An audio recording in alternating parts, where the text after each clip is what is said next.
पिछले 2 महीने में स्टॉक मार्केट में काफी उथल पुथल है और आज के दिन भी निफ्टी 50 ये करीब अपने उच्चतम लेवल से 8% नीचे है और निफ्टी स्मॉल कैप ये करीब 5% से अधिक नीचे है अपने उच्चतम लेवल से। हालांकि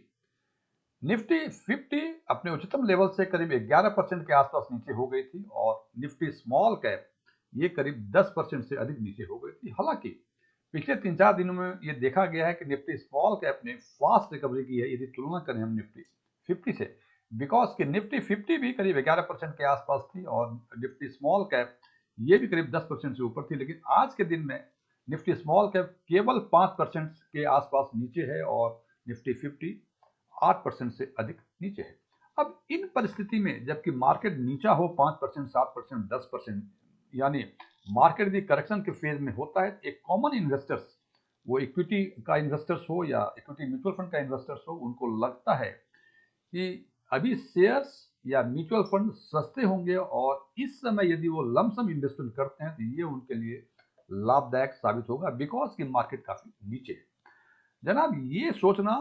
पूरी तरह गलत नहीं है, लेकिन ये सोचना पूरी तरह सही भी नहीं है, क्योंकि आज के दिन में भी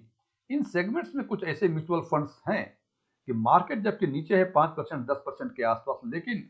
उनके जो प्राइस हैं, उनके जो प्राइस अर्निंग रेशियो हैं, वो काफी अधिक है, यानी वो ओवर वैल्यूड है। इसको साफ शब्दों में कहूं तो आज के दिन में भी इन म्यूचुअल फंड्स में इन्वेस्टमेंट करना उनके लिए लाभदायक सिद्ध नहीं हो सकता, क्योंकि ये ओवर वैल्यूड है। स्मॉल कैप सेगमेंट में आज के भी दिन कौन से म्यूचुअल फंड ओवर वैल्यूड है, यानी वो महंगा है, ये पता करने के लिए, ये एनालाइज करने के लिए हमने एक नए रिस्क फैक्टर, एक नए पैरामीटर जिसको प्राइस अर्निंग रेशियो कहते हैं, प्राइस अर्निंग रेशियो के बेसिस पे हमने कोशिश की है कि स्मॉल कैप सेगमेंट्स में उन फंड को शॉर्टलिस्ट करूं जो आज के दिन में भी ओवर वैल्यूड है। और इसके लिए हमने एक यूनिक पैरामीटर जिसको प्राइस अर्निंग रेशियो कहते हैं, उसके बेसिस पे ये हमने एनालाइज करने की कोशिश की है। प्राइस अर्निंग रेशियो जैसा कि साउंड करता है कि उस म्यूचुअल फंड की एनएवी, प्राइस मींस एनएवी क्या है इन कंपैरिजन टू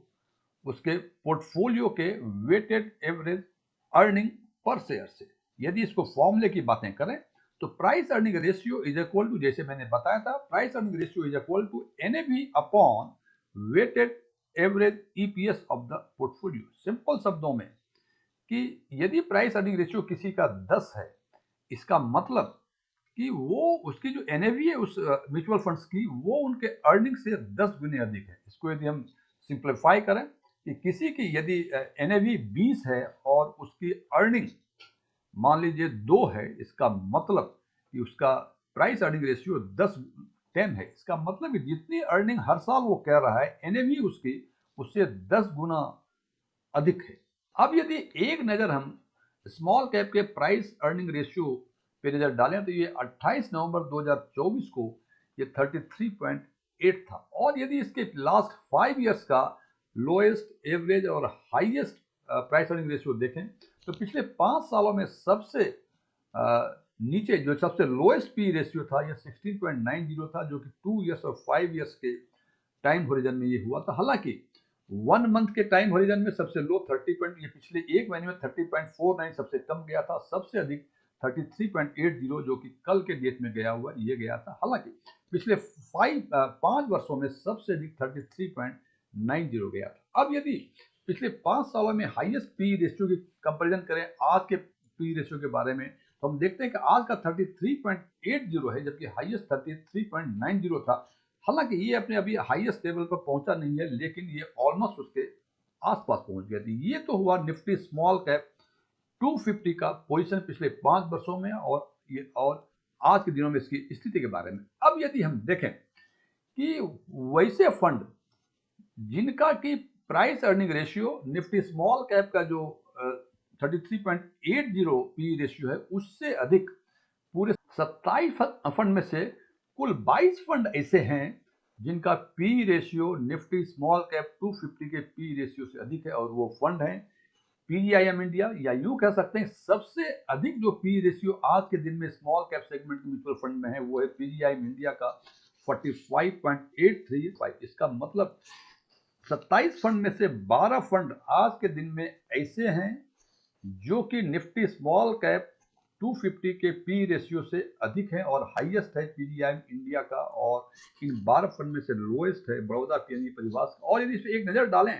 तो union, Invesco, Motilal Oswal, bank of India, ABSL, HSBC, Tata, Edelweiss, Axis और SBI small cap mutual fund, ये सारे म्यूचुअल फंड हैं जिनका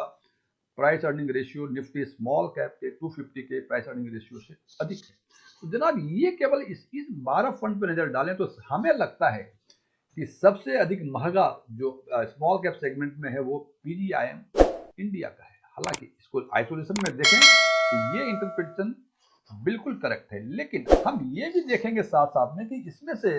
इन 12 फंड में से कौन से फंड हैं जो सबसे अधिक वोलाटाइल है। इसके लिए हमने एक दूसरा रिस्क फैक्टर बीटा वैल्यू के बेसिस पे हमने टॉप 12 फंड्स को हमने शॉर्टलिस्ट किया। टॉप 12 फंड्स मींस जिनका बीटा सबसे अधिक है उसके हिसाब से। इसका मतलब यदि आप बीटा के बारे में आप जानते हैं तो ये अच्छी बात है, यदि नहीं जानते हैं मैं बता दूं कि अधिक बीटा का होना मतलब वो अधिक वोलाटाइल है, मतलब वो अधिक रिस्की है। और इस हिसाब से टॉप 12 फंड्स जो बीटा वैल्यू के हिसाब से हैं वो हैं PGI, Edelweiss, bank of India, ABSL, HSBC, Nippon, HDFC और बहुत सारे फंड्स हैं। इसमें यदि सबसे अधिक बीटा की बातें करें तो ये हम देखते हैं सबसे अधिक बीटा बंधन का है, और इन 12 फंड में से सबसे कम जो है इट इज 0.77 दो फंड का, एक फ्रैंकलिन का है और एक यूटीआई का। यदि केवल इन 12 फंड्स को आइसोलेशन में देखें तो हमें लगता है कि सबसे सेफ फंड जो है आज के दिन में ये फ्रैंकलिन इंडिया का है और यूटीआई का है, और सबसे अधिक वोलाटाइल सबसे अधिक रिस्की फंड ये बंधन स्मॉल कैप फंड का है। अब हमने यहां देखा कि सबसे महंगा कौन से है, यहां देखा कि सबसे अधिक वोलाटाइल कौन सा है। तो अब हमने ये कोशिश की है कि इन दो शॉर्ट लिस्ट जो फंड्स का किया है इसमें से कुछ ऐसे फंड्स होंगे जो कि कॉमन होंगे। इसका मतलब जिनका price earning ratio Nifty small cap से अधिक होगा और वोलाटिलिटी के हिसाब से भी टॉप 12 फंड्स जो हैं उसमें से कोई एक।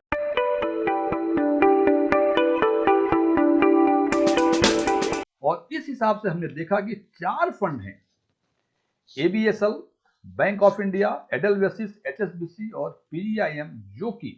जिनका price earning ratio Nifty small cap के प्राइस अर्निंग रेशियो से अधिक है और बीटा वैल्यू के हिसाब से ये टॉप 12 फंड में से आते हैं। इसमें देखें एबीएसएल का देखें 37.45